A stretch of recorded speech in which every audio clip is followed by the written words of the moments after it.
So today I'm going to put together some bruschetta, and I've just taken out my tomatoes, which I did pre-wash.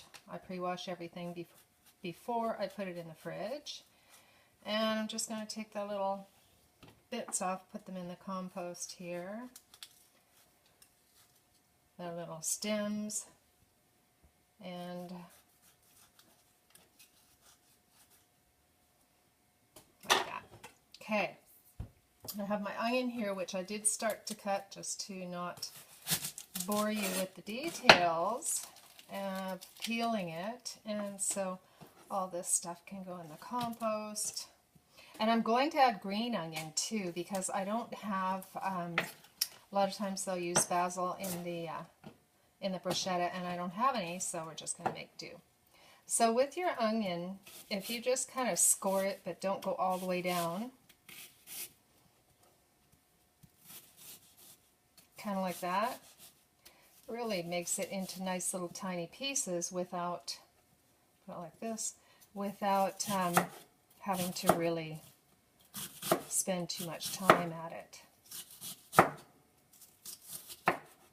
Okay, so you can see, I'll save that for the soup.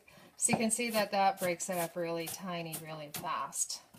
Right there. So, put that in there. Onions in. Okay, and then I'll just start cutting the tomatoes. And depending on how firm your tomatoes are, you might be able to do the same thing with the tomatoes. Just kind of score them, you know, cut them down. Well, it's a little more than scoring, but cut them down almost all the way through. See, and then you can kind of, depending on how sharp your knife is. You really couldn't do this if you don't have a super sharp knife. Well, it's a super sharp knife. You also want to be sure you don't cut yourself, so you get those last bits nicely chunked. Look at that. Super easy. Actually, I'm just going to put my bowl here and scoop that right on in to save time. Okay, so again, we'll try the same thing. Depends on how chunky you want the bruschetta, but you can just quickly get it like that, and then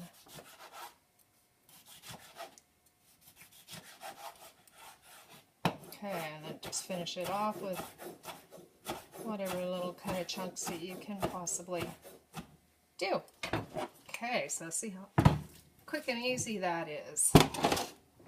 Last tomato here. And as soon as you finish your scoring and you go right to the, almost to the bottom there, then, you know, you do that a couple times, you really kind of get the hang of it. So it might be a little finicky at first, but it's usually not, doesn't take very long to catch on to that. Okay, so just going to add that to the bowl too. And then I think I'll leave these in little, I'll just cut them really fine, these ends of the onions really fine. And then as I get up to the greens, maybe a little bit chunkier.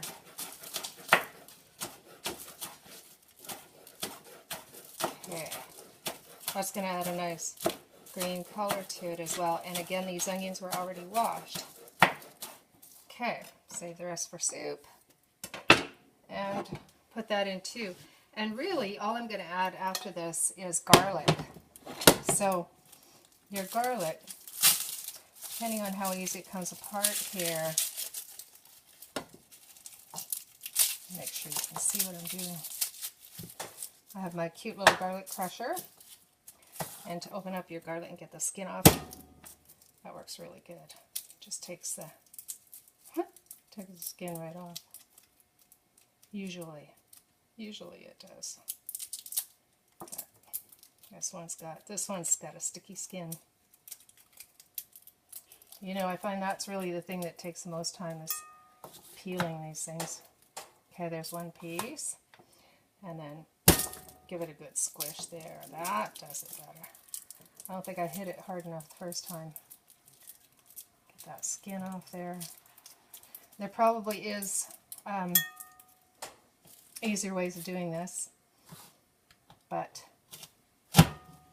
this garlic crusher I really love. Look at that. You just put it right in there, and it's like magic. So, got your fresh garlic. Get it all in there. Perfect. And a little bit of Celtic sea salt. Probably at least a heaping teaspoon, because Celtic sea salt is really not that salty and it has a lot of minerals, so it doesn't tend to taste salty like any other salts.